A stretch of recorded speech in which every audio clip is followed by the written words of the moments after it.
Gamers and gentlemen, boys and girls, it's a huge day if you're a Warhammer 40,000 fan. That's right, today I'm able to talk about this little bad boy, but I can also talk about the balanced data slate that's just been released for Q1 of January 2023, as well as the brand new points. Now, this is a long video. There's 11 pages of changes to go through. I'm going to break them all down for you. It's all been timestamped. You can cut to the bit that you're really interested in. Obviously, the balanced data slate and the points are free, and you can look at those yourself, but this bad boy isn't on pre-order until Saturday, and I've been very lucky to be able to talk about it early, so thank you, Games Workshop. I'm one person, I'm one man, I'm a one-man band, so I've gone through this and found pretty much every change I can find. If I've made any mistakes, the pinned comment will try and contain all of the changes that I've either missed or made a mistake on, and I'll try and stay accountable for that. So if you haven't subscribed already, then you need to, because I put up 40k content every single week, whether it's match play or hobby related. And if you don't think I've earned it yet, watch this video and hopefully I will by the end. So let's start with the balanced data slate. Now, I can't show you the balanced data slate, and it's not a trust me bro source. It is an official source, I just can't show it on screen, but you're more than welcome to go download it from Games Workshop's website and look at it and compare to what I'm talking about. Now, there's been quite a lot of changes for a lot of factions that you'd expect, the strongest ones and the weakest ones according to Games Workshop stats. So I'm going to go through them in no particular order, and let's just work our way through. When the balanced data slate was sent to me, there's a few choice messages, choice words I used regarding the removal of the first rule. I'm at Costco. The line for the petrol is too fucking long, and they've taken Armour of Contempt from me! Ah! I can't believe it! Space Marines have had a few points drops, that's for sure. But they'll still just die, and they'll die more now, because there's no Armour of Contempt. I can't believe they're taking it away from everybody. They're the worst performing faction. What Games Workshop doing? So angry! I'm annoyed that they sent it earlier. I would love this reaction live, but now I'm sat in a fucking car waiting to get fucking fuel that's going to be overpriced anyway, and they won't even let me ignore the first point of armor penetration. First of all, Armour of Contempt. This was a game-wide rule for Astra Militarum vehicles, Space Marines, Heretic Astartes, Santa Astartes, and Adeptus Sororitas. This reduced AP by 1 for basically wearing power armor. This has now been removed. Now, I'm a Space Marine player. I love my Blood Ravens. They are the babies of my heart, but they no longer get Armour of Contempt. It is not present in the balanced data slate. It has been removed, which means it's no longer in play. Now, I don't have the FAQs currently, whether they've been updated or not. I haven't seen them, so if that's changed in an FAQ that says, oh, only Space Marines get this, and it's in an FAQ rather than there, I haven't seen it yet, so there'll probably be a clarification in the comments down below. But the other big change, as a game-wide change that affects a lot of armies, is aircraft have once again been nerfed. They must start in strategic reserve now. There's no option to this. It was always a thing you could do to put them in reserve, but now they must start in strategic reserve, so they can't come in until turn 2, which is kind of cringe.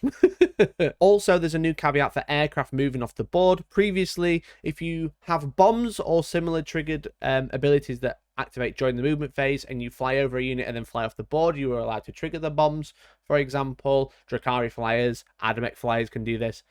They can't anymore. It says if an aircraft unit has a rule that is triggered after it has moved, that rule only takes effect if that model ends its move on the battlefield. So they can't drop bombs if they fly off the board.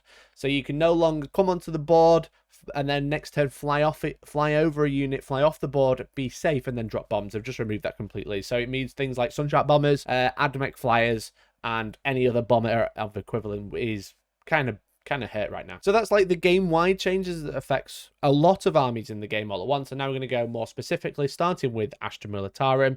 It wasn't unexpected, but every mention of Astra Militarum in the balanced data slate has been removed, such as Armour of Contempt as already mentioned. So you don't no longer get Armour of Contempt.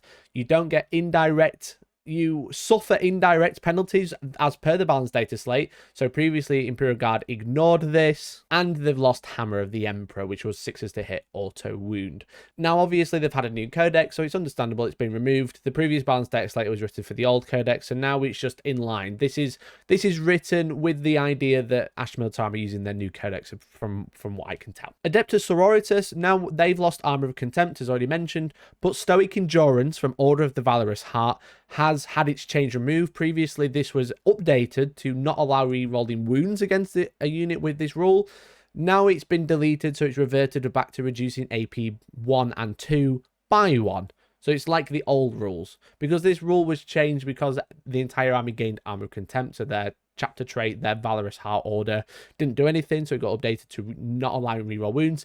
That's been deleted, so now it's only reducing AP 1 and 2 by 1. So it's Armor of Contempt AP 1 and 2, essentially, like it is in the Codex. Adeptus Astartes have had a huge change. The first one being Salamanders, just like we mentioned for Sisters.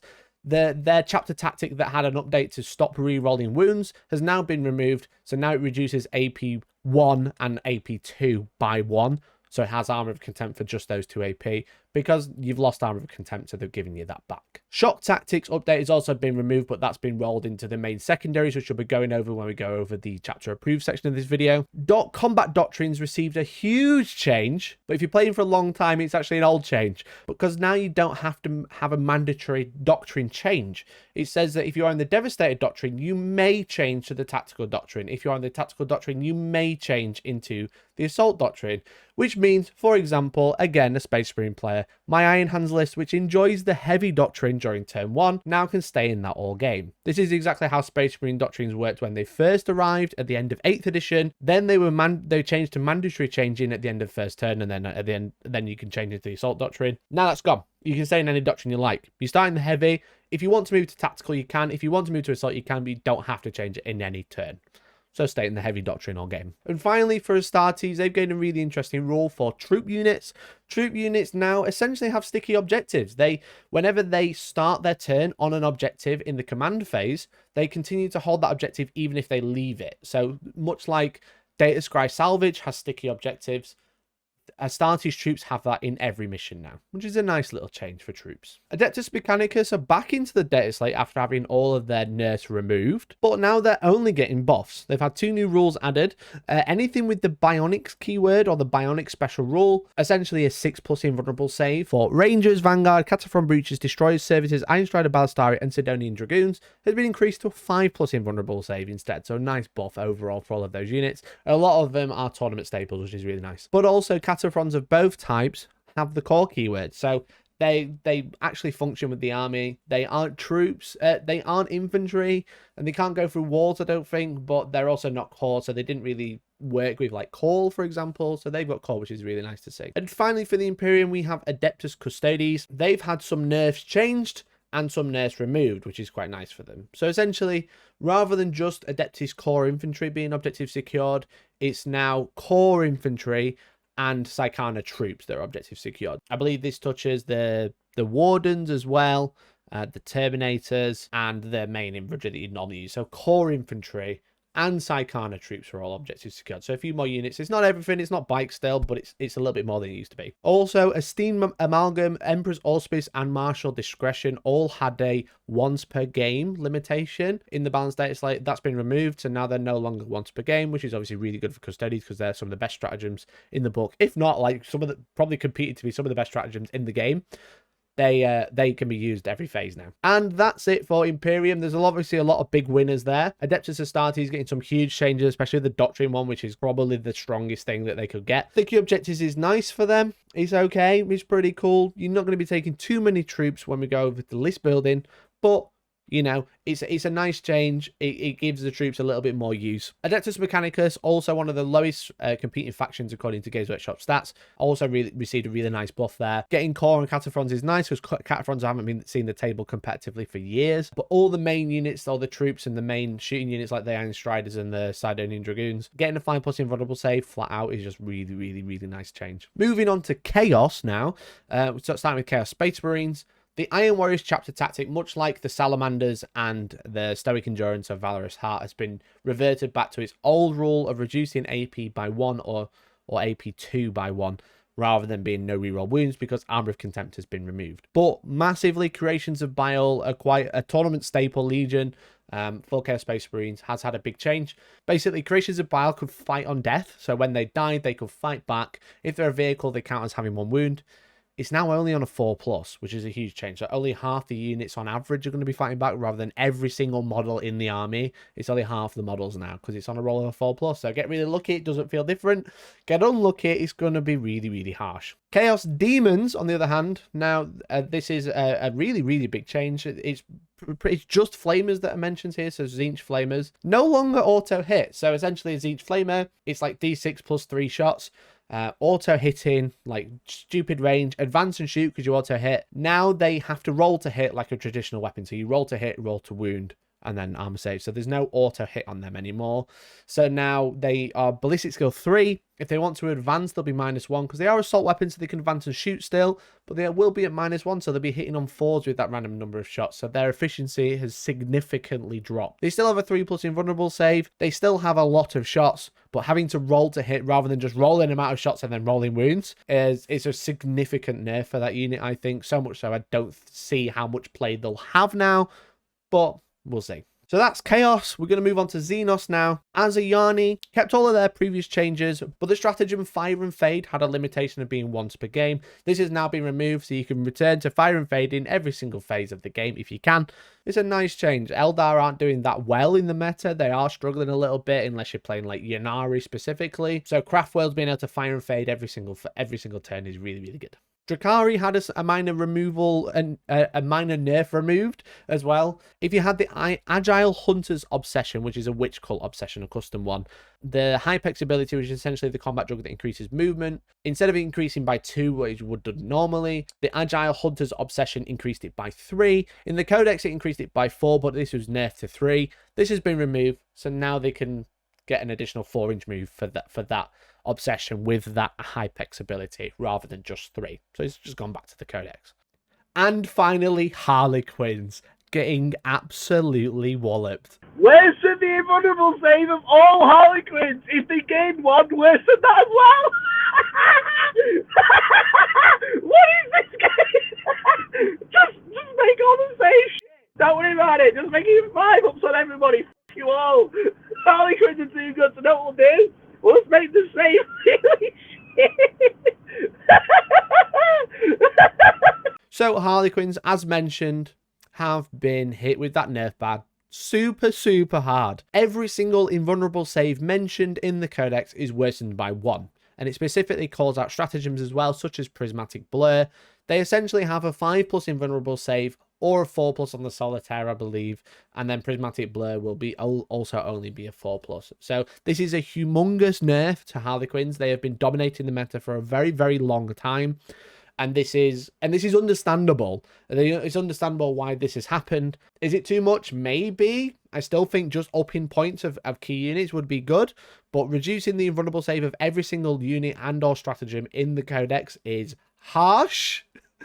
But they've needed something for a long time. Is this right? I don't know. We'll see. But Games Workshop give with one hand and take with the other, and they've taken the Harlequins invulnerable save and given back Mirror Architect pivotal role. So previously, this was all units within 6 inches of the Shadow Seer that's been upgraded with this pivotal role, counters being 6 inches further away. It was nerfed in the balanced data slate to now only choose 1 unit within 9 inches of the Shadow Seer, 2 counters further being 6 inches further away. But now it is reverted back to all units within 6. Counters being 6 inches further away for the purpose of shooting. So obviously this is good for like rapid fire. It's good for just guns having to be 6 inches closer to be able to reach if they're short range, for example. It's a really, really good ability. Now, spoiler alert when we talk about points, this has increased, I think, 45 points. This pivotal role is 60 points now. So almost doubles the cost of a Shadow Seer.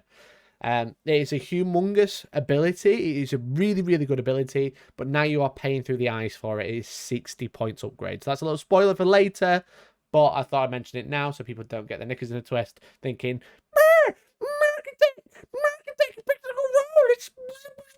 finally, the Favor of Kegorak's Warlord trait has been removed. So now this essentially allows you to reroll a hit, a wound, or a save every turn.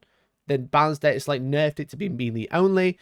It is now back to being any hit or wound. So, cool on a Death Jester, I guess. Moving on to Necrons. Now, Necrons have been notorious recently in the meta because they had really, really good secondaries, and they were just taking all of the best units they could. They were taking Eternal Conquerors, which is essentially objective secured on every single unit, or Counters 2 or double obsec as people call it if you already have objective secured, and Relentless Expansionist, so move 6 inches before the game starts for every model in the army. It's really, really dumb. But now Eternal Conquerors, the objective secured buff, is essentially become all-consuming. So this is a term used because of the Drukhari Codex. But essentially, if you take that custom dynasty, you'd normally be able to choose another one. You can't do that anymore for Eternal Conquerors. It essentially counts as 2 choices instead of 1. So now you can't pair that with any other custom trait. If you take Objective Secured, you can't take anything else with it. If you take Relentless Expansionist, which is pre-game move 6 inches, you can take another custom dynasty as normal, like a Circumstance of Awakening and the other one that they call it. But now Eternal Conquerors essentially counts as 2 choices. So it's all-consuming. And finally, the last one to be mentioned for the balanced data slate is the Tyranids. Oh, they have not had a fun time either. Much like Harlequins have been dominating the meta ever since they arrived on the scene, they've had a huge hit on the Overrun stratagem. This stratagem was used by Hive Tyrants. What the Hive Tyrant would do would fly out in combat, usually equipped with a Reaper of Oblitrax, the Mortal Wound, Relic Bone Sword. They'd fly out, they'd murder something, and then at the end of the fight phase, you trigger a stratagem known as Overrun, which allows a unit to move if it's not in engagement range at the end of the fight phase. It just makes a normal move. So a Hive Tyrant would fly out, kill something, and then fly back behind Tyrant Guard, safe from shooting. This stratagem is core only now. Hive Tendril core, which means Hive Tyrants can't touch it. It's really brutal. It's understandable, though, that Hive Tyrant is prolific. It's a really, really good unit. It is very, very points efficient. And all it did was sat behind Tyrant Guard, flew out, killed something, then flew back behind them with Overrun. Now they can't do that. They can't touch it at all. It's only core. The other one, another prolific unit, is the Spore Mine, the little floaty bomb things that everyone was running. And people were taking these by using Biovores, Harpies, or Spyracists. They essentially plopped them out everywhere on the battlefield, and they were just annoying. They blew up if they had a chance, if they were left alive. They were super easy to kill. As soon as you target them, they basically die. But they were free, so they were used for board control because you can't move through them because they counted as models. Well, these units now cost points, so they are no longer free. If you want to bring on Spore Mines, you have to pay points for them, and they are now 10 points per model. So that's how much they cost if you just buy them individually in a unit, but now that's how much they cost to spawn. Bear in mind, people were bringing like tens, if not hundreds of Spore Mines to throw on the battlefield at any given point just to control the movement of your opponent's army. They're now the 10 points a model. People just aren't going to run them. They just aren't going to bring them, probably. I don't know. Might bring 10, 20 maybe. They're not going to bring them though. But that's it for the balanced data slate. That is all the changes. Again, you can go check the PDF. It's free. It's downloadable now. If you want to see this bad boy in action, I'm going to be live with Tom at 7:30 p.m. tonight, so in about 2.5 hours. And we're going to be playing with this, with armies as well. I'm going to be using Iron Hands, and he's going to be using the rejuvenated Adeptus Mechanicus. And those two armies are quite fun because of the changes in this book, so make sure you do tune in if you can. But let's talk about this one. This one isn't free and it isn't downloadable. Whether it should be free is a conversation for another video, but this is the Arks of Omen chapter approved. So this replaces the Warzone Nephilim book for the next 6 months competitively. You don't have to buy this. It isn't necessary. Most people going to tournaments will be buying this. If you want to play it, that's cool. If you want to continue playing Nephilim, Nakmund, or even core robot missions, that's totally up to you. Just decide with your friendship group. But we're going to talk about the big changes, because this contains new ways to build an army. It contains brand new faction secondaries and or tweaked faction secondaries. And it contains missions. And I will use the key there. I didn't say new missions, which is probably the biggest letdown. But let's talk about the first one. It's the Arks of Omen detachment. This has been kicking up a storm online. People have been going crazy about the Arks of Omen detachment, saying it's 7th edition, saying it's open war, saying everything under the sun. It's been really annoying to watch. It is. Arks of Omen detachment is essentially a spearhead, a vanguard, an outrider, or a battalion all at the same time. You choose to put in 1 HQ and then 3 of another type of unit, and they can become compulsory. Once you put those 3 units in, you then open it up, and you can have all these optional extras, such as, you know, 9 sets of troops, or another 3 elites, or another 3 fast attack, which is really good. And a lot of people complaining about this detachment because people don't need to take troops anymore, and it's going to be really broken and all this. But the problem is with it is the Arks of Omen detachment is the only detachment you're allowed to use. Unless you're taking allies, which I'll go over very soon. Now, this is the only detachment you're allowed to use. And I should say it is free. It doesn't cost anything. So battalions would cost 3 command points. But if you had your warlord in there, it was free. If you took a spearhead, that would cost 3 command points. And that is understandable because now every detachment you take is free, but you can only take a single one. So you can essentially only take a single spearhead. You can only take a single outrider, for example. But you can only take 1 Arks of Omen detachment. So build it wisely. And again, it has a similar problem with the fact that you can't use Imperium, Chaos, Eldari, or Tyrannid as the keyword for it. So there's not too many shenanigans you can build with it. There's nothing crazy. Probably the biggest loser from this new Arks of Omen detachment is Abaddon the Despoiler, who is taken as a Supreme Command detachment in every Chaos list known to man. You can't use a Supreme Command anymore. So now Abaddon can only ally or be used with Heretic Astartes. Kind of cringe. Now, obviously, there is a Battle Brothers mechanic. Now, a lot of people are going crazy over this because they were like, well, I can take Leagues of Votann with Imperium. And yes, you can take Leagues of Votann with Imperium. Because it says, because Battle Brothers is a new rule. So essentially, everyone can only run one and only one Arks of Omen detachment. But then you have this new page called Battle Brothers.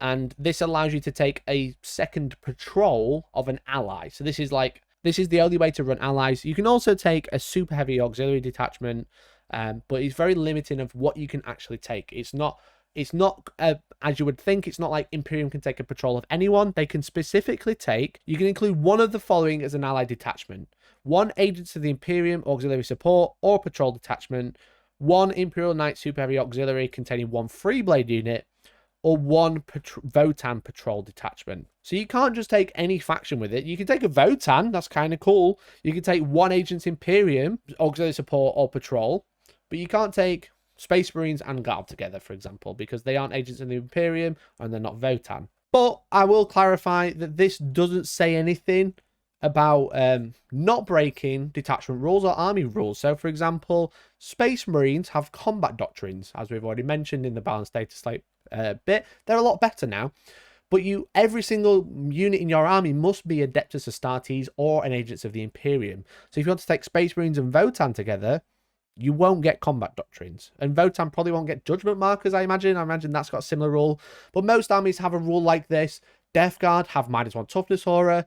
Necrons have codes of combat or code of conduct. I don't know.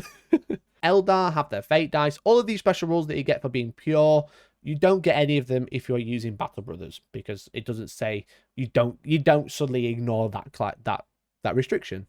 So whilst Battle Brothers seems cool on the face of it, it's actually very, very limiting because you have 1 single detachment and then you can only take a single patrol or super heavy auxiliary for certain factions, which is huge for a lot of armies. Like Tzeentch Flamers, whilst they've been nerfed now, they can't be taken with Emperor's Children like they could before. They can only be taken with Thousand Suns, and that's the same for most demons. They're really, really way more limited now than they were in the Codex, as they should be. They can only be taken with the same Legion Chosen that you have. If you have World Eaters, you can only take Khorne. You can't take an Agents of Chaos Demon Patrol and then smash it all together. No, it doesn't work anymore. It doesn't work like that. So whilst it sounded good when it first came out, everyone went a little bit crazy, it's actually a very limited way to build lists. It's a single detachment. That's pretty big. You can't ally anything together anymore unless it's specifically listed in there, which is pretty limiting. Now, obviously, a lot of people are complaining, saying that you don't need troops anymore because you can just take a single Vanguard, essentially, with the Arks of Omen detachment, take 3 elites, and take more elites, and then don't take any troops. But troops are actually mentioned quite a few times in the new secondaries or the change secondaries, so bear with me. Obviously, with the single detachment, it's quite limiting for things that can only be in separate detachments, such as Space Marine captains and lieutenants. They can only take 1 or 2 in each detachment. Tau commanders, Hive Tyrants, for example, can only be taken per detachment, 1 each, or 1 or 2 each, depending which unit it is. There's now a new stratagem called Heroic Support. So this essentially is 1 CP, and it allows you to put a HQ in the same detachment as another HQ, even if they have that limitation. You can only do this once per battle, but you gain that, which is cool. Again, you can take 2 Hive Titans in the same detachment. You can take 2 Space Marine Captains, which you couldn't do before. And there's no limitation of which detachment this is. So if you do happen to take an Arks of Omen detachment with a patrol detachment that is an ally, you can also use that stratagem on that detachment as well. And I have an example. Warlord trait and the relic stratagem remain, so it does cost you 1 CP to give your warlord a warlord trait and 1 CP to give a relic out if you have a warlord of the same faction. They remain. But what I will say is the as I mentioned, the Arks of Omen, the patrol, the super heavy auxiliary, they don't cost any command points anymore. So you start with 6. And we're not going to be going over incursion missions, but we're going to be focusing on the strike force missions. But they also start with 6. They used to start with 3. So everyone has 6 now. Your detachments are 3. Your warlord trait and relic cost points and command points still, but now you have these heroic support as well, so you can spend a CP to put 2 in the same detachment. Also, something that was removed from the Nephilim book is selectable faction keywords had a limitation. So for example, a Space Marine has the chapter keyword, and whilst you're building a list, you choose what faction that chapter keyword says, and then you build a list out of it. And in Nephilim, it didn't allow you to ally or use multiple of the chosen keyword if you've got one. So every army has this. I'm going to use Space Marines as an example. So if you chose chapter Iron Hands, you couldn't then choose chapter Blood Angels in the same army. That limitation has gone from what I can tell. So now you can do that. I don't know why, because you can only take a single detachment, which means if you did do that, they wouldn't get their chapter tactic because you'd be mixed. But you can. I don't know what that opens up. You let me know down in the comments. Strategic Reserves has received a little bit of a change. Obviously, as mentioned, aircraft must start in Strategic Reserves, but Strategic Reserves are now free. It has the same limitations of having half the points and half the units can go in Strategic Reserve, but it doesn't cost any command points anymore, which means if you are taking aircraft, God help you. If you are taking aircraft, you can put them in Strategic Reserve for free, which is kind of nice. You can put any unit in Strategic Reserve, which is kind of cool. They've clarified as well, if you do take aircraft and you have to put them in Strategic Reserve, they must go in there. If aircraft take up more than half units and or more than half points, legally you wouldn't be able to put them in Strategic Reserve, but it basically says you can still put them in Strategic Reserve, but nothing else can go in there with them. So basically all flyers always start in Strategic Reserve, even if you have more than half your army as them. You just can't put anything else in there as well, which kind of makes sense. And finally, for mission changes, is ending the battle early. Nephilim added a really weird clarification that if someone like conceded early, you just didn't score the game. You just scored 6. If I conceded against you, you'd scored 60 points no matter what you'd scored to that point, even if you'd scored 100, and I'd get 0 even if I'd scored 99 if I conceded early. This is really weird. No TO used it. No one really thought about it, but it was just a weird thing that Games Workshop put in there, and now it's been removed. So there's no official way to end a battle early. It just says one person is the victor, which does matter for like tournaments and stuff like that. And this is a tournament pack after all, so it's weird that they don't clarify how a battle ends early. It just kind of says if one player wants to end the battle ends and the other person is the victor. That's all it says. So a weird one. So that's game rules or setup rules. Now we're on to secondary objectives. So these are the things that are chosen before the game. So you have a primary, you have a tertiary, which we'll go on to. We have 3 secondaries. These are chosen the same way. You choose 3. They score up to 15 points. They have to be from different categories. Factions have their own, and you can choose up to 3 of those as well. We're going to go over the generated ones first. But for faction secondaries, they can only be chosen if the faction listed at the top of the page, such as Adeptus Astartes, matches the keyword of your Arks of Omen detachment. So now you can't take like a patrol and then give it a warlord as an ally and then take those secondaries. Now you have your Arks of Omen detachment has to have a faction that matches the faction secondaries listed on that page. And also another huge one is that faction secondaries have been pulled back a little bit. Every faction has 3. They used to have, some of them used to have 4, but every main faction has 3. Sub-factions, which would mainly affect Space Marines, sometimes they had multiple as well, especially Blood Angels and Death Watch. They only have 1 now. So every main faction, every codex has 3. If you have a sub-faction that had secondaries, you have 1. If you had multiple, it's back to 1. So, sorry, Blood Angels. But let's go through the generic ones. Now, as I'm recording this, some of these have been posted on Warhammer Plus on one of their battle reports. I just want to call out Raise Banners High. Now, they've uploaded this, and it says that You can't raise a banner if an enemy unit is whole on the objective, which is the way it used to be in June of 2021. Now, it wasn't like that for the last 6 months, and it isn't like that now. So this hasn't actually changed. I just wanted to raise this one because, as I said, on Warhammer Plus, they've uploaded a screenshot that says a unit cannot start this action while there are any enemy units, excluding aircraft, in range of the same objective marker. That is how it was in Warzone Nachmund. It wasn't like that in Nephilim. They didn't have that line, so you could start the action as long as you were holding that objective and your opponent was on it, but they weren't holding it, and that hasn't changed. So that raise the banners high screenshot is wrong. I just want to call that out. It hasn't actually changed. So you can start the action while your opponent is stood on the objective as long as you hold it. It's the same as it was in Nephilim. It's not changed. But what has changed, let me tell you. Assassination.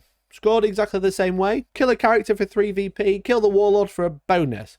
But now if that is killed by a troops or war dog / armiger, we'll just probably say armiger, but armiger / war dog or troop unit, you gain a command point. And they've done this with a few of them. They've tried to make troops. Everyone said they've made troops unnecessary, which, yeah, probably have, because you don't have to take them in detachments anymore. But they've actually just gone, secondaries actually give you command points if you do it with troops or war dogs now. So, and I'm going to say war dogs or armigers. I don't know which I'm going to use. I'm going to use one of them. You let me know. How many times I say war dog? How many times I say armiger? Grind them down. Kill more units in a battle round than your opponent for 3 VP. Not changed. However, kill it with the troops or a war dog unit, you gain a CP. And it doesn't have to be all of them. It just has to be at least one unit is killed by one of those types. You gain a command point, which is kind of nice. The Psychic Secondaries, Warp Ritual and Psychic Interrogation have both increased in Warp Charge. Warp Ritual going from Warp Charge 3 to Warp Charge 4, and Psychic Interrogation going from Warp Charge 4 to Warp Charge 5. They're scored exactly the same way. They haven't changed, but they just are slightly harder to do. Not mega, but, it's still a big thing. Going from Warp Charge 4 to Warp Charge 5 is quite considerable. Behind enemy lines, having units in your opponent's deployment zone is exactly the same, but if you do it with the troops or an armiger unit, you get a command point. Sweet.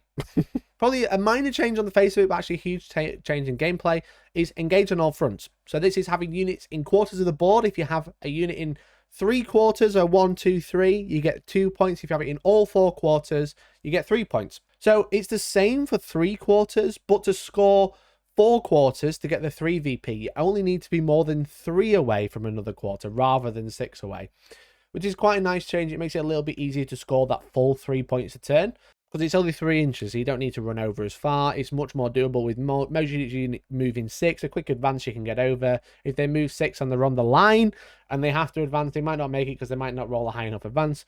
So it's kind of nice. So if you're in 3 quarters, it's still more than 6 away, but all 4 quarters, it's only 3 inches away, which is kind of cool. And then the largest change, retrieve Nephilim data or R&D becomes retrieve battlefield data.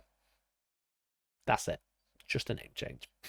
Okay, let's talk about faction secondaries. As I've already mentioned, every army has 3. They don't have more than 3, they only have 3. So if you had 4, you have lost 1. And sub-faction secondaries such as Blood Angels, etc., if you have a supplement, basically, the faction secondaries is reduced down to 1. So Blood Angels have lost all but Relentless Assault. Also, I mentioned if I don't mention your faction or don't mention the secondary, if I earlier mentioned removal of secondary, don't mention the final one, it's because it's not changed. It's pretty much the same as far as I can tell. But we'll start from the top, starting with Adeptus Astartes. Codex Warfare, which is a secondary that not many people use. It essentially kills stuff in each type of doctrine.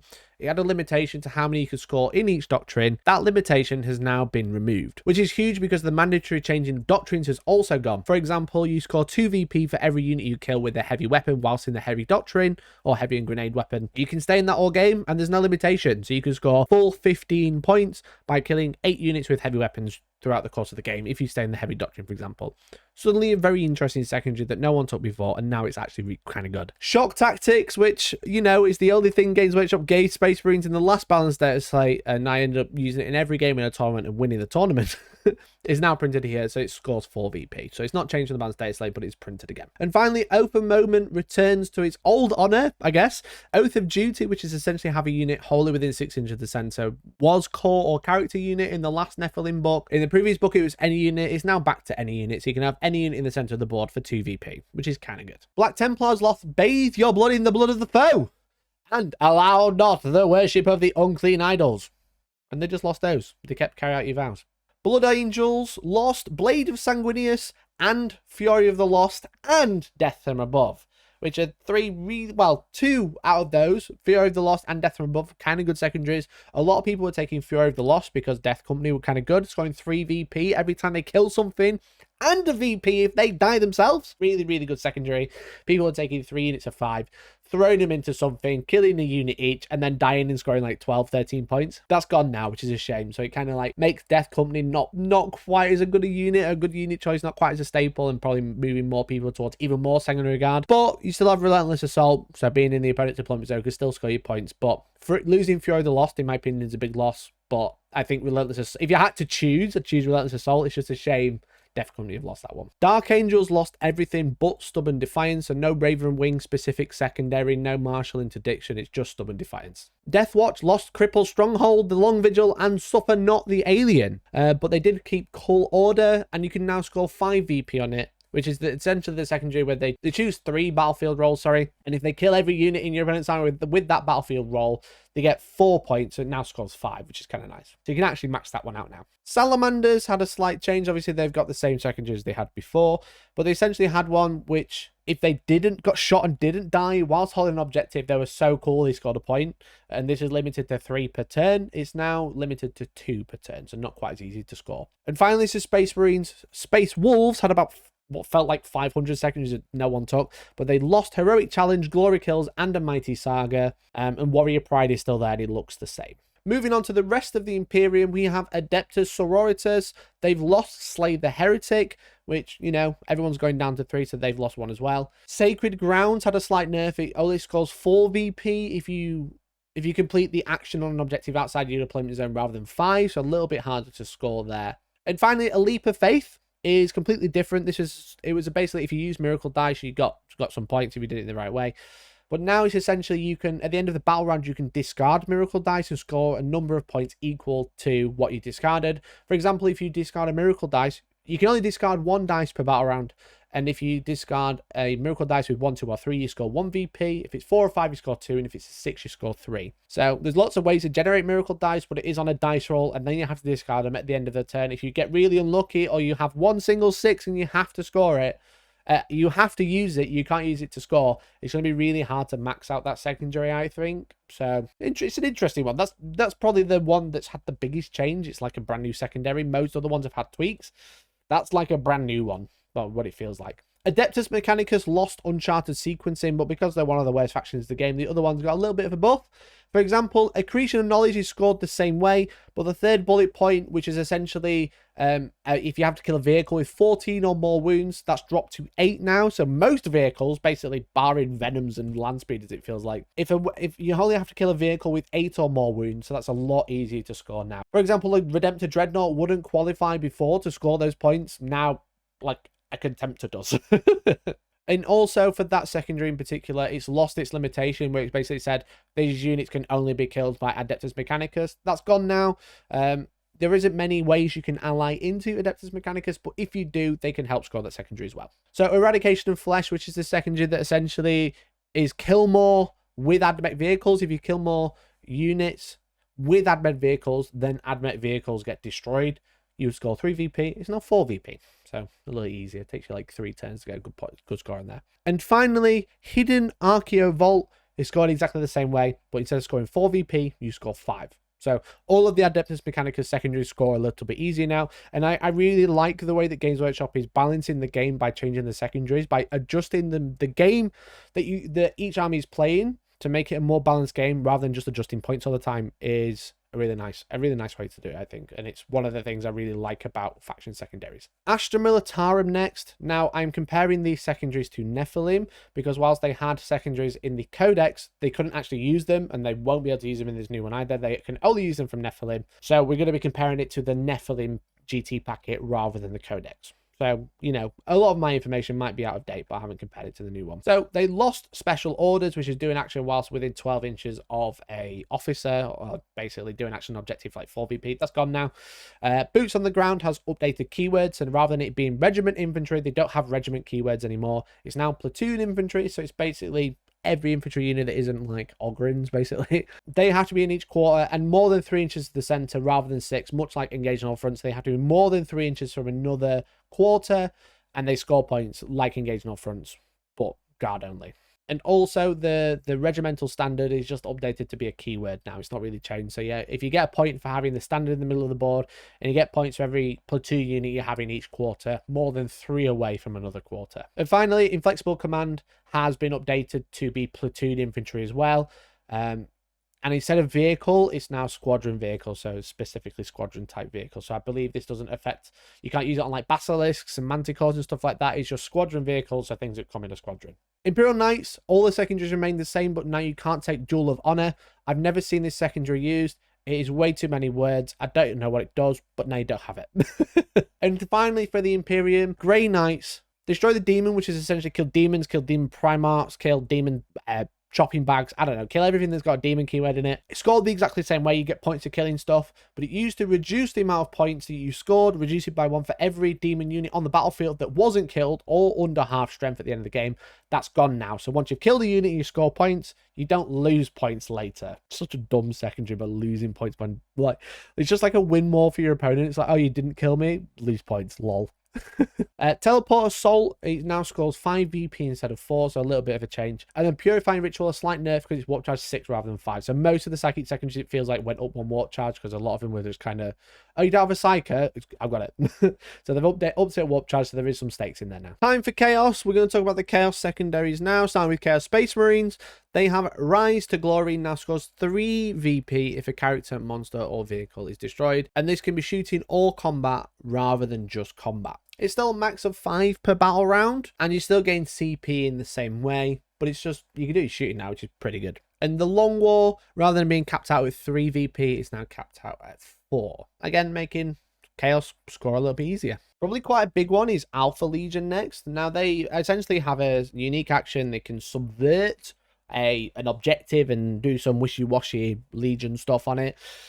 And it is completed at the end of the turn, not the next command phase. So once they start doing it, if they get it off, it just goes off. You can't stop it. You can't interact with it, except for like a heroic intervention or other out of phase thing.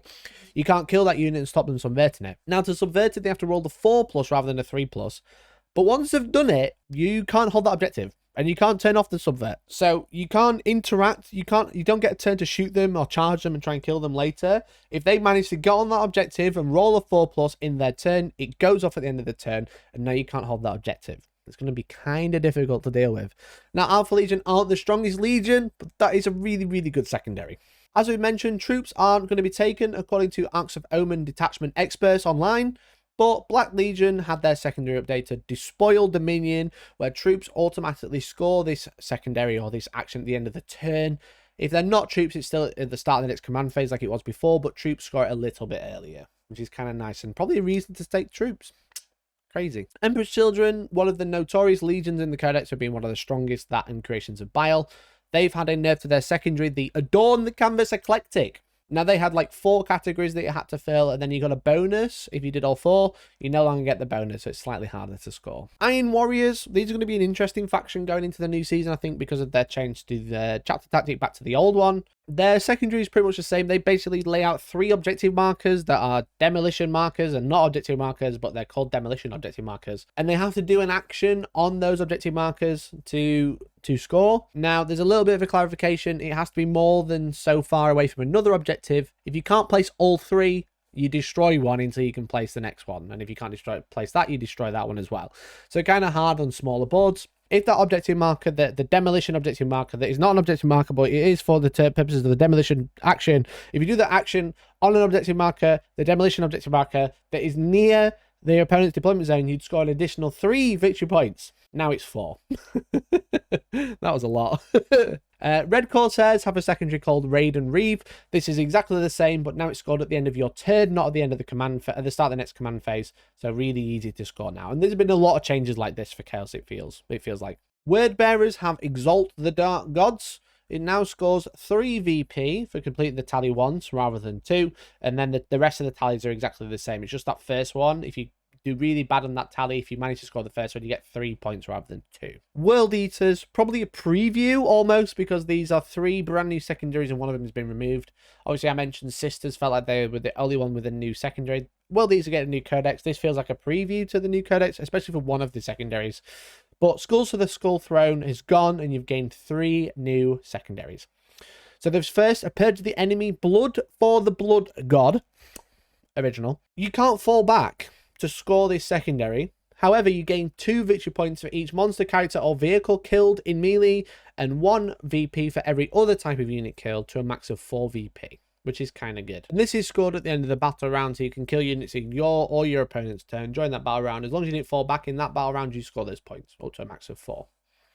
So no mercy, no respite. The blood god's due. You get a VP for each objective marker that has had a unit killed on it that wasn't a vehicle. Now this can be friendly or opponent, but as long as a unit has died on that objective marker, it is said to be drowned in blood, and you score a VP. But this is each turn, so it's in your or your opponent's turn. So it sounds quite hard to score because it's only 1 VP per objective marker, but it's each turn to yours or your opponent's. If you die on there, you get points. If they die on there, you get points, and it's either turn. So it's kind of an interesting one, I think. Now the final one, Battlefield Supremacy. No one is going to take this secondary, because currently you can. Because it says you can discard up to 3 blood tithe points and score 2 VP for each discarded, to a max of 5 each turn. So you have blood tithe, and you can discard 1 for 2 VP, 2 for 4, or 3 would be 6, but it's capped out of 5. Now I don't know about you, but the World Eaters, the World Eaters White Dwarf doesn't have a blood tithe mechanic, so I believe this is a leak. Hashtag leaks to the new blood tithe mechanic that'll be coming in the World Eaters Codex. But until then, you can't use it. You don't have a blood tithe mechanic just yet. Next up, we've got Death Guard. Now, Death Guard still have three secondaries, as do Thousand Suns, because they're not really like a sub-faction anymore. They're kind of like their own army. They're a separate legion, but they have their own book, so they have 3. Much like World Eaters we just mentioned. So Fleeing Vectors, one of their secondaries, now scores 2 VP for killing 7 or more models rather than 1, which is kind of nice, makes that one a little bit easier to score. Despoiled Ground, the 2nd and 3rd bullet point, much like Engage on All Fronts, you only need a unit in 3/4 or all the quarters for the end of game scoring by having Death Guard units in 3/4 or 4/4 for points. You only need to be more than 3 inches away from another quarter rather than 6. So again, much like Engage on All Fronts, it makes it a little bit easier to score. So you get 3 VP for doing each one of those. Thousand Suns went to 3 faction secondaries as well, losing Wrath of Magnus. I thought it was a great secondary. Good to see it gone. But they lost that one, and now Mutate Landscape is warp charge 5 instead of 4. Again, like most psychic secondaries, it feels like they've gone up a point, a warp charge point. Chaos Knights had quite a few more changes than Imperial Knights. They lost a fitting challenge, which is the one that we mentioned during Imperial Knights that I haven't read because it's too long and no one took it anyway, and no one's going to be taking it anymore because it's gone, thank God. But Ruthless Tyranny, the 3rd bullet point, now scores 2 VP if every marker on the battlefield is within dread range rather than just 1, so a little bit easier to score there. Path of Destruction can score more because the max number of victory points you can score each battle round has been increased to 4 rather than 3. Also, the 2nd bullet point lost the more than 3 inches from an opponent's deployment zone caveat, so now it just has to be outside the opponent's deployment zone to fulfill that bullet point. So you got like 1 or more was destroyed wholly within yours, 1 or more destroyed in neither deployment zone rather than neither but more than 3 away from another one, and then 1 in, for example. So that's a little bit easier to score now. But it also, if you satisfy all the bullet points, you get a bonus. So there's no caveat for where they are. It's just in your deployment zone a point, in their deployment zone for a point, in neither deployment zone for a point, and then a bonus point if you get all 3. And finally, Storm of Darkness has been updated much like the FAQ was. So essentially you can only start it in your morale phase, not any morale phase. And also it's worth 4 VP now rather than 3. So Chaos Knight's got like a nice little buff there. All their secondaries are a little bit easier to score now. And finally for Chaos, we have Demons. So Reality Rebels and Nourished by Terror are basically the same, but they've had updated keywords. But Despoilers Reality is also the same, but it has updated keywords. And if you complete it, you roll a dice. On a 6, you get a Warp Storm point in addition to scoring the objective. But it's on a 5 plus you have an icon or an instrument or both. It's not one or the other. It's one or the other or both. It doesn't increase it by 2. So on a 5 plus you gain an extra Warp Storm point. Kind of crap. It'd be nice to see a command point there if you do it with the troops or something like that. But it's better than nothing. Xenos. God damn it, there's so much to go through. Azayani lost the Hidden Path. Drakari lost for the Arena. And that's it. They've just lost them. They've not changed otherwise. Harlequins, a deadly performance, has added a core caveat to the second bullet point. I mean, it has to be a core unit in your opponent's deployment zone rather than any unit. So no flying over them Starweavers or whatever, or Solitaire. It's a core unit only. And Weave Veil has gone from Watch Charge 3 to Watch Charge 4. All attacking secondaries increased by 1, Watch Charge 1. Tyranids had a minor change there. Synaptic Insight is scored exactly the same way, but the kill tally is a little bit harder because now you need 5 points to score victory points. 5 kill tally points rather than 4 synaptic kill tally points to score it. Gene Stealer Cults, the Ambush secondary now scores 2 VP for each bullet point rather than just being 1. And Sabotage Critical Locations now scores more points each battle round, so essentially like do an action and an objective and blow it up or whatever. It used to be like 9 points for doing it turn 2, 7, 6, 4, I think, for doing it in each battle round. The longer you leave it, the less you get. But now it is 10 VP for turn 2, 8 VP for turn 3, 7 for turn 4, and 6 for turn 5. So it's a little bit easier to score. Doesn't take quite as long. We're doing it on that turn 2, 10 VP. It's horrific. We're nearly there. Necrons, again, prolific because of their secondary in the last season. They've been toned down a little bit, I think. So Code of Combat is no longer in there now. Ancient Machineries is now Core Infantry, Core Biker or Canoptech, rather than Core or Canoptech. So there's a little bit more limiting to who can do it. Vehicles can't run out and do it anymore. Purge the Vermin, which is essentially reverse engage on all fronts, which is basically every quarter that doesn't have a unit, an enemy unit in, and or your deployment zone, you get a point up to 5 a turn, is now not scored in the first battle round, so you can't score like 3 or 4 points for their going first, essentially. And then Treasures of Aeons, this secondary, notorious once again. Your opponent chooses 3 objectives, and then you have to hold them for points. The more you hold, the more you get. It used to be a max of 5 if you hold all 3. Now it is much less. You score 4 VP on 3 rather than 5, which is a nice change. So Necrons, their secondaries have been toned down ever so slightly. Their win rate was relatively mediocre. It was around the 50, if not slightly less. It was around the 50% at the end of the season. So them not getting a huge swing is fine. It's just like a minor one. So they're going to still score points fast, but not quite as fast. And the units that can do it are more limited. Orcs have had an update on Green Tide. This has had the same change as Engage on all fronts. You only need to be more than 3 inches away from another quarter rather than 6, so making it a little bit easier to score. And Get the Good Bits now scores 4 VP per action, and you can do this multiple times a turn. And rather than it capping at 5, it caps at 6. You score 1 for each time you do it, and you don't get penalized. It's 6 VP per turn rather than 5. Technically, you lose an extra VP that you would normally, but it's easier to score if you can only do it once. I'm not going to talk about Tau because it looks like their secondaries have pretty much stayed the same as far as I can tell. And then Leagues of Votan, I'm comparing this to the Codex because they don't actually have secondaries in Nephilim because they're a new faction. They don't have Grudge Match anymore, which is a Codex secondary, and then the other 3 that they had are the same as the Codex from what I can see. And that's it for secondaries. Jesus Christ. It's finally time to talk about the missions. Thankfully, there's not that many changes. Right, I'm standing up now. We're talking about the missions. Hardly anything has changed. Essentially, I'm just fed up of sitting down. I've been talking for like an hour. Essentially, previously, you had primary objective and secondary primary objective, which is still called primary. We called it tertiary. That was the best thing to call it. Now they've rolled the primary and the primary, or tertiary, together to be one primary. Previously, you'd have taken hold or domination, and then this unique primary objective for that mission. Now, every primary's got a unique name, which means there's no longer a name for taken hold. There's no longer a name for domination, which is hold 1, hold 2, hold more, or hold 2, hold 3, hold more.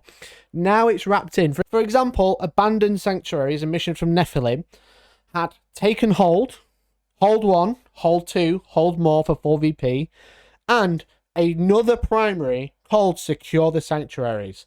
We essentially hold the middle objective, kill units on the middle. All the missions have the exact same name as before, but the primary objective on Abandoned Sanctuary is just called Secure the Sanctuaries, and it says in the 2nd, 3rd, and 4th battle round, at the end of each player's command phase, the player whose turn it is scores 4 VP for each, hold 1, hold 2, hold more. In the 5th battle round, the 2nd player goes at the end of the turn. In every battle round, then you hold the middle, and kill stuff. So it's got rid of the take and hold and domination things. I think this is a big mistake, because when you look at a mission, you see domination, you know what that means. When you look at a mission, you see take and hold, you know what that means. And then you just have to look at one little extra bit for that mission that is unique. And in this one, it will be secure sanctuaries. Now, every mission has a unique name, so be very careful, because you don't want to start playing take and hold when it's actually domination, but it doesn't have that caveat anymore. You have to read if it's hold 1, hold 2 or more, or hold 2, hold 3, hold more. None of them have changed in every mission. All the missions are exactly the same. There are some slight changes in like the mission rules and the tertiaries, but if it was a take and hold before, it's still a take and hold now. It's just not called that anymore. Kind of dumb, don't like it. Also, I don't like the fact that we're playing the same missions. We've been playing these missions what feels like 5 years now. It would have been nice to see some different objective placements, some slightly different tertiary mission, whatever. It's kind of annoying, and it makes me think this entire book could have been an FAQ to the secondaries and left at that. Kind of a shame. The good thing is it breaks down when you score and how you score. Otherwise, I don't like it. But let's talk about the actual changes to the missions, and we'll talk about Abandoned Sanctuary, because this has a special rule called No Man's Land. And previously, this didn't allow pre-game moves, forward deploy, or anything similar. So essentially, you could only set up in your deployment zone, and you couldn't set up anywhere else on the battlefield. You couldn't forward deploy, you couldn't pre-game move or anything like that. That is still in. However, now they've added that you can't drop reinforcement units turn 1 in No Man's Land. And specifically No Man's Land. So now, for example, a drop pod can't drop outside the deployment zone turn 1. Specifically, the deployment zones. It says reinforcement units that are set up on the battlefield during the first battle round cannot be set up in No Man's Land, which means you can drop turn 1 in your deployment zone or their deployment zone, which I thought was kind of funny. So if you can turn 1 deep strike, etc., teleport, because you can't teleport into No Man's Land if you have Veil of Darkness, Dark Matter Crystal equivalent, psychic powers such as the jump. You can't go in No Man's Land because it counts as reinforcements, and drop pods can't, but you can teleport or drop pod into their deployment zone, just as long as you don't land in No Man's Land. Thought it was kind of funny. Conversion, another mission dragged from the last book.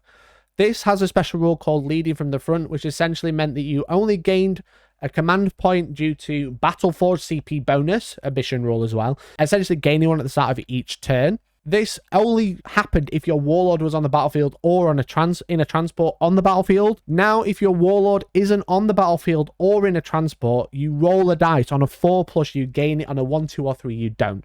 So it's less punishing if your Warlord gets killed turn 1 because you brought Morty or whatever and he dies. Then on a 4+, you get a command point. 1, 2, 3, you don't. So there's a nice little dice roll there. Just like Conversion, Tide of Conviction has a similar thing. Essentially, if you weren't controlling the objective marker in your deployment zone, you didn't get a command point.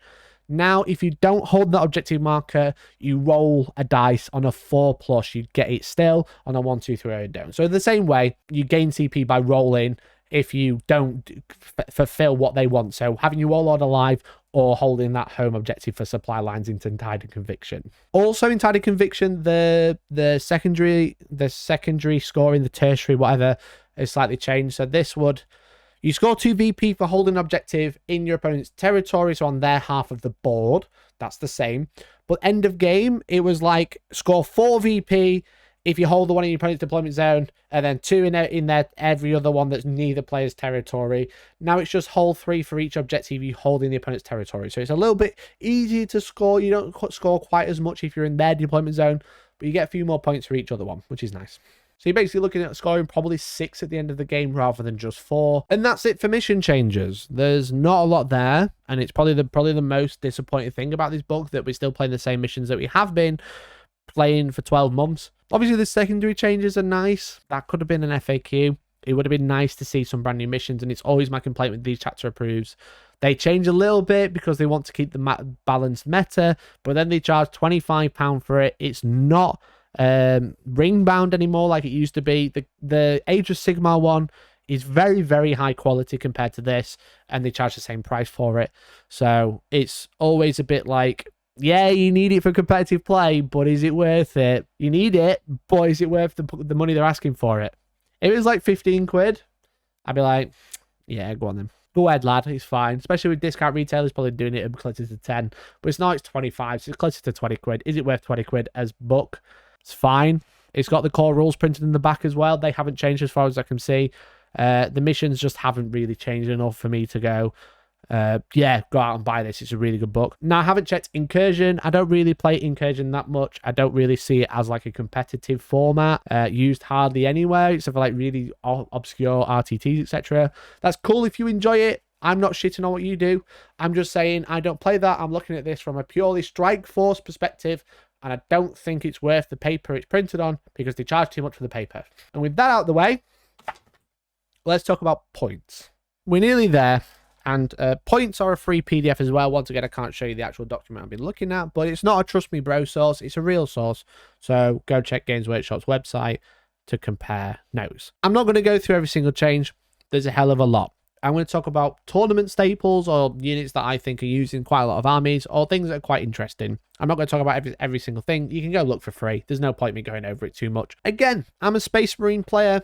I'm very butthurt that Armor of Contempt is gone because I loved it. Thought it were great. But one rumor that was going around that is every single Space Marine upgrade is now free, which is incorrect. That is not true. Space Marines don't get every single upgrade for free. They just get a lot of them. There's some quite notable ones that aren't free, especially Vanguard Veterans and Devastators. But let me tell you about those. First of all, Redemptor Dreadnoughts. Iconic Space Marine Dreadnought unit that everyone uses. All their upgrades are free. I know. All their upgrades are free. So the 185 points, the Onslaught Gatling Cannon, and the rocket launcher off the top are now free as well, which is kind of nice. So essentially received a 5-point decrease, but really a 10-point decrease because now they can take the extra weapon for free. Vanguard Veterans actually went up in points. I know. Space Marines up in points. 39% win rate. They went up in points. Ridiculous. Also, Jump Packs, Lightning Claws, and Storm Shields, all the same points cost as they were before. So this unit pretty much only went up. So they went up in points, and Jump Packs, Lightning Claws, and Storm Shields all cost the same points as they did before. So they actually feel like they got quite a big points rise because they only went up 1 point per model, but with the loss of Armor of Contempt, you're probably gonna have to put Storm Shields back on. So this unit feels a lot more expensive than it used to. So it's probably it's gone up 30 points because you've lost Armor of Contempt. It's technically only gone up 5, but really, because you're gonna be putting Storm Shields back on, 5 points per model. It's like 30-point increase, which is quite a lot. But then everything else came down. Devastators, base model, up 5 points. Devastators get a points increase by 5. However, the only weapon they have to pay for, or the upgrade they have to pay for now, is the multi-melter. So Grav Cannons, Armorium Cherubs, Las Cannons, etc. are all free. The multi-melter is 10 points, so that has come down by half. So really this unit has come down. It's just initially feels way more expensive. If you're taking Devastators and 4 heavy weapons and then maxing out to a unit of 10, this unit has gone up. But if you're taking a unit of 5 Devastators and giving them all special weapons, it's really come down. Because even 4 multi-melters, which still cost 10 points each, has come down 20 points for the unit in total. But, you know, it's an interesting one. So the base model's gone up, but the weapons are mostly cheaper. And finally, Primaris troops are all down in points. An Intercessor and a Tactical Marine are the same points. And Assault Intercessors are cheaper than Tactical Marines. But Tactical Marines can take any upgrade for free, much like Plague Marines. So whilst they've stayed the same, all their upgrades have been removed, or their upgrade costs have been removed. So they've all come down. So it's interesting, like Infiltrators are like 100 points for 5, and Incursors are a little bit cheaper than that as well. I think they're really, really, really good troops, especially with the change of, especially Space Marines having sticky objectives in every game if it's a troop unit. Troops are really interesting because they're a lot cheaper, they're a lot better, but they lost Armor of Contempt. So it's a bit like... In Grey Knights, the Dread Knights are both types of exactly the same points. Interceptors came down to 20 points per model, and Psy Cannons are free, but it does mean teleporting Falchions, like 30 of them, is just way better now. It's just cheaper. There's still a really, really good unit. 20 points per model, 100 points for 5, 200 points for 10 is really, really good in my opinion. And finally, Kaldor Drago, the big boy, the big slappy boy, has come down in points. They've gone down in points, which is great. but they've lost Armor of Contempt. Adeptus Sororitas, the Repentia went up 2, and then like Exorcist came down a bit, and some other vehicles came down, but everything that everyone is using is all the same points. Same with Custodes, all the Custodes units are exactly the same. The Sister Silence units, like the Vigilators and stuff, I think the Vigilators came down 2, and then the other 2 units, like the Bolters and the Flamers, came down 1 point per model. So a little bit of a saving, but not a great deal, nothing to sing home about. And finally for Imperium, Adeptus Mechanicus. They've had a huge point sink because the fact that they are one of the worst factions, much like Space Marines. So Tom pointed out that Rust Stalkers, Infiltrators, and Electro Priests all came down 2 points per model, so quite a saving because they're all really good. Dune Crawlers are down 15, and also all their upgrades are free. So Dune Crawler is 100 points for any loadout you like. And finally, Discorpius Disintegrators down 20 points as well. So another kind of solid unit. So with the balanced data slate changes of getting some buffs on the infantry, etc., core on Cataphrons, the new secondaries, which are a little bit easy to score, and all down in points, I think Admech are going to shoot back up to being quite comfortable once again, or at least hopefully, because they can spam their infantry again. It's still really good. They can't use the flyers. Flyers are kind of bad now, but I think they're going to go from being kind of bad to being pretty decent. And the same with Space Marines. I'm a little bit nervous, actually, for Space Marines in terms of their points, because like my list that I won a tournament with has come down 130 points. Now I've lost Armor of Contempt. That's a really big consideration to think about. Now if I put Storm Shield back on, it jumps another 50, so it really comes down like 70 points, I think it was, or something like that, 80 points maybe, something like that. So I'm basically going to be able to gain a unit, but with the doctrine change as well, it's going to be really interesting because they're not as survivable, but as killy, if not more killy, because of the doctrine change. And then their secondaries are kind of good as well. So I think Space Marines have really looked out. I think Adeptus Mechanicus have kind of looked out as well, and that's why I'm playing it live at 7:30 tonight, so make sure you tune in. Let's move on to Chaos now. Chaos, Space Marines, Abaddon, who can't be allied with anyone but Heretic Astartes now, has taken a 50-point increase. He's way too cheap. 300 points is stupid. It's good that he's 350. And with that, Chaos Terminators are also up 3 points per model. And then some vehicles came down, like the Predators don't have to pay for upgrades anymore. No one was playing them anyway. No one cares, but you know, thought it was interesting. Plague Marines and the Death Guard Codex have come down once again. They've come down 2 points, I think, to 19 points per model, and still don't pay for any upgrades. So they are cheaper than Intercessors. Arguably better than Intercessors. Cheaper than Intercessors, though. Also, all their characters, the Foul Blightspawn came down 10. The Plague Surgeon down 5. All their special characters that are all elites, I can't remember what they're called now. They've got like a special name. They're all down like 5 points. Chaos Demons next up. The Fate Skimmer has gone up 10 points. So this is the character Herald on disc. That's gone up 10 points. The Lord of Change has gone up 10 points. But the Chaos Flamers, they've had a huge nerf in the balanced data slate, but they've remained the same points. So probably still an interesting unit to look at, just not auto-taking every single army ever. And you can't really do that anymore anyway. So that's it for Tzeentch. Tzeentch took the brunt of it. Loads of Nurgle units all came down like 10 or 20 points, including like Great Unclean Ones and the Beast of Nurgle, which is kind of nice to see. And the Indomitable Onslaught Exalted trait for the Bloodthirster, which is the wound cap. So essentially they can only take 8 wounds per phase, has gone up 10 points, which is understandable. It's a very, very good upgrade. It's now 50 points rather than 40. And that's it for Chaos. So going on to Xenos now. Aziani, really interesting. Farseers up 10 points. Warlocks up 5 of every type. And then Stupid Hawks up another 5. I don't know what they're doing with Craft Worlds. They've given Fire and Fade back, so that all your characters are really expensive now. I don't get it. I don't get it at all. Games are just seeing something that I don't. Forgeworld Witches have come down 1 point, and Racks have gone up. Thanks, Manny. I feel like for most armies this makes 0 difference, but for rack spam it does. And then finally Harlequins. I've already mentioned this one of these, but Harlequins, Harvester of Torment has gone up 25 points for the Death Jester upgrade, and then Mirror Architect has jumped 35 points to 60-point upgrade. So this is the whilst within 6, because the balanced data slate has changed it now. Whilst within 6 of a shadow CA, you count as more than 6 inches further away to the enemy. 60-point upgrade, because it's an aura now. Harlequins, I don't know. I feel like they might be like dead in the water now. 5+ invulnerable save or 4+ max. Mirror Architect's so expensive. The secondary change and nerf to core only. Anyway, I'm selling some Harlequins. Leagues of Votan now. Obviously, these got nerfed when they first came out. They've also gone up again. Most units went up 10 points, including the Carl, the Enir Champion, the Grimnir, and the Land Fortress, all up 10 points. So these are the three characters that most people are taking. Not so much the Enir Champion, I don't think, but definitely the Carl, definitely the Grimnir. They're up 10. Land Fortress as well, stapling every list. Usually two, has gone up 10 points. The Warriors, the base troops, have gone up a single point, and the Berserks, which are the naked, half-naked axe guys, they've gone up 3 points per model as well. So that army was definitely starting to do well in the meta. It does start to pick up. Has received a slight nerf, which is good to see. But it's going to be interesting to see how they level out, because like they're probably going to lose a whole unit, and people who aren't well versed with them are already struggling with them, because I feel like they're not the easiest army to play anymore. But we'll see. Whilst Necrons had their secondaries nerfed, their points got buffed on some key units. So Warriors are all down 2 points model, like 11 points each now, which is really, really good. And Tomb Blades went down 2 points. So Tomb Blades are an interesting unit, one that people do use it competitively, but often overlooked to look at Locust Destroyers. Now Tomb Blades have come down a little bit. I feel like they're going to start making a few more lists.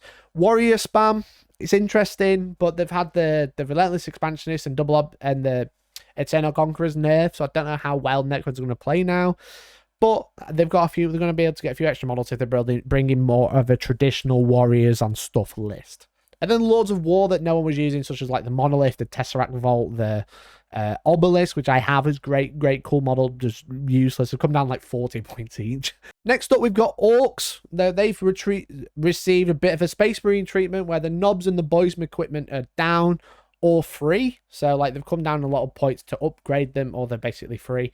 And the Morkanaut has come down 15, and the Gorkanaut 35. Thought that was kind of cool. No one runs them. They're down in points. It's kind of nice. Now, Tau Empire haven't really been mentioned. They've not been mentioned in the balanced data, so they've not been mentioned in the secondaries, but they have received some points increases on key units. Commanders of all types are up 10. Obviously, everyone's running commanders. You can run 2 in the same detachment now, but they're up 10 points each. Crisis suits of both types, bodyguard and just battle suits, are up 5 points per model as well. So the key units for Tau, what they are kind of taking a lot, have gone up. The aircraft have been nerfed, because obviously Sunsharp bombers used to just sit at the back of the board, fly over, bomb, and fly off the board. You can't do that anymore, and they have to start in strategic reserve. But quite a big change. It's going to be interesting to see where Tau level out, because again, they had like a 50% win rate as well. But some of the best units have gone up. The secondaries will stay exactly the same, but the flyers, which a lot of people are running, the Sunsharp bombers, are nerfed because of strategic reserves, and they can't fly off the board and still bomb. So it's going to be interesting to watch that one for sure. Now, Tyranids, suffering from their sins once again. They have been hit hard on all the most notable units.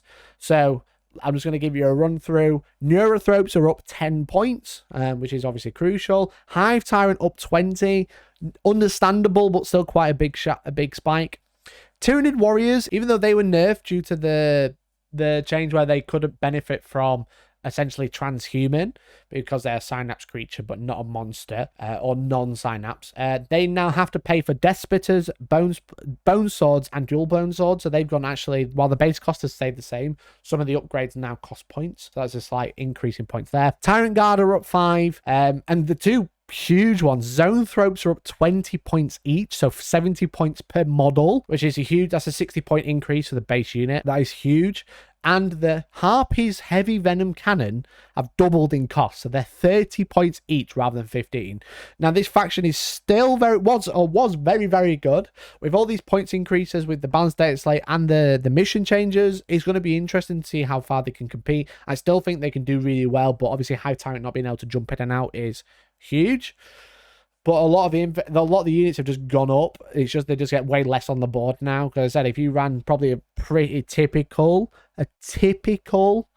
list, you would be paying probably like 230 points more than you can run now, because of the heavy venom cannons, because of the Zoanthropes. So it's going to be interesting. And they have to pay for spore mines now. So spore mines obviously were free, but now they're 10 points each every time you want to plop one out. which is horrifically expensive if you're doing that sort of tactic, because you're running like 20 to 50 a game, if not more. So yeah, Tyranids have gone up like if you don't include spore mines, they've gone up like the typical list has gone up like 200 points. If you include spore mines, like 1200. And finally, Gene Stealer cults. Pretty much everything went down or slightly went up in base costs, but the upgrades are free. Much like we saw with Space Marines, the upgrades become free, but the base cost increases. So like cult icons are down, aberrants are down, jackals have gone up 3 points, a crucial unit. They're up 3 points, but they don't have to pay for anything other than demolition charges. And that's quite interesting. I think Gene Stealer cults are still in a bit of a weird one. They're a little bit easier to score with now. The missions haven't changed enough to make them worthwhile, because you still have to score at the start of your command phase, which means you have to survive, which they usually don't if they're sat on the board. But you know, they get a bit extra stuff now, so it should be interesting. And that was finally for the main armies. There's obviously the Forgeworld section. Now, there's not really many tournament staples that are used from Forgeworld, and if they are, they haven't changed. So I thought it'd been interesting to note that Kite and Ravagers have come down 40. The Greater Brass Scorpion has come down 45. And all the Demon Lords, the Greater Demons, the big massive ones have come down 40 points or more. And that is pretty much it for Forgeworld, and that is it for points. And that's it. Well done if you watch the entire thing, or if you just skip to the end. Fair play. This is the secret ending, the alternate ending. There's quite a lot of changes there, and there's a whole lot of changes and a whole lot of not changes. It's just secondaries changed, points changed, and the balanced data slate. It's just I'm just a bit gutted. Like, as I mentioned, like the missions didn't change in this, which is a bit of a shame. But I'm excited to try it out. As I mentioned, I'm streaming this with Tom at 7:30 this evening, in 2.5 hours after this video was released. So we're going to be playing this, and we can give our proper thoughts. I've not actually had a chance to play it yet with Christmas and everything. But what do I know? I'm a competitive player. Do I like it? Obviously, I'm a Space Marine player. I don't like the fact that Armor of Contempt is gone, but I can understand why.